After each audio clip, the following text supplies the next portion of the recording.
మహాదేవా, నా ప్రియమైన తండ్రి, మీ పవిత్ర పాదములకు హృదయపూర్వక వందనాలు.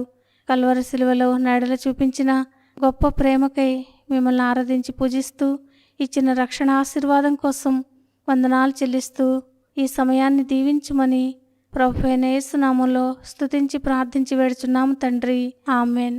మార్చి 19 ఎడారిలో సెలయేర్లు అనుదిన ధ్యానమాలిక. ప్రియులారా, మిమ్మును శోధించుటకు మీకు కలుగుచున్న అగ్ని వంటి మహాశ్రమను గూర్చి మీకేదో ఒక వింత సంభవించినట్లు ఆశ్చర్యపడకుడి. క్రీస్తు శ్రమలలో మీరు పాలివారై ఉన్నంతగా సంతోషించుడి. 1 పేతురు 4:12-13 వచనాలు. దావీదు వీణ శృతి కావాలంటే ఎన్నెన్నో లోటులు ఆయన సహించవలసి వచ్చింది. శ్రావ్యమైన స్వరమెత్తి కృతజ్ఞతాస్తుతులు చెల్లించే మనసు రావాలంటే ఎడారిలో ఎన్నో రోజులు వేచి ఉండాలి. ఇందువల్లనే ఈ లోకంలో కృంగిన హృదయాలను ఆహ్లాదపరచగలుగుతాము. మన తండ్రి ఇంటిని గొప్ప చేయగలుగుతాము. యెషయి కుమారుడు లోకారంభం నుండి ఎవరూ రాయలేనంత గొప్ప కీర్తనలను రాశాడంటే ఆయనకున్న యోగ్యత ఏమిటి?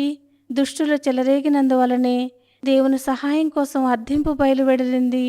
దేవుని విశ్వాస్యతను గురించిన ఆశ ఆయన విమోచించిన తర్వాత ఆయన కరుణాశీలతను ప్రస్తుతించే స్తుతిపాటగా పరిమళించింది.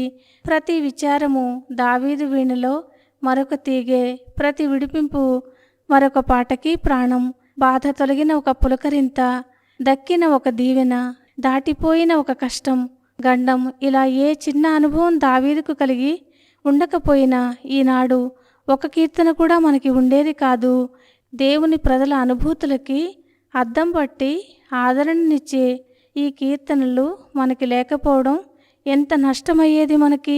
దేవుని కోసం కనిపెట్టడం, ఆయన చిత్తం ప్రకారం బాధలను అనుభవించడం, ఆయన్ని తెలుసుకోవడం, ఆయన శ్రమల్లో పాలు పంచుకోవడమే, ఆయన కుమారుని పోలికలోకి మారడమే.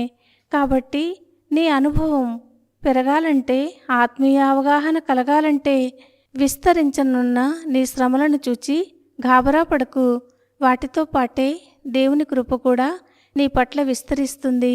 ఎందుకంటే పరిశుద్ధాత్మ ఊపిరి నిన్ను క్రొత్త సృష్టిగా చేసినప్పుడు చలనం లేని రాయిలాగా చేయలేదు. నీ హృదయానుభూతుల్ని ఇంకా మృదువుగా పదిలంగా ఉంచింది. పౌలుని దేవుడు నమ్మకమైన వానిగా ఎంచాడు కాబట్టి తన పరిచర్యకు నియమించాడు. 1 తిమోతి 1:12 దేవుడు ఈ మాటలను దీవించునుగాక. ఆమెన్.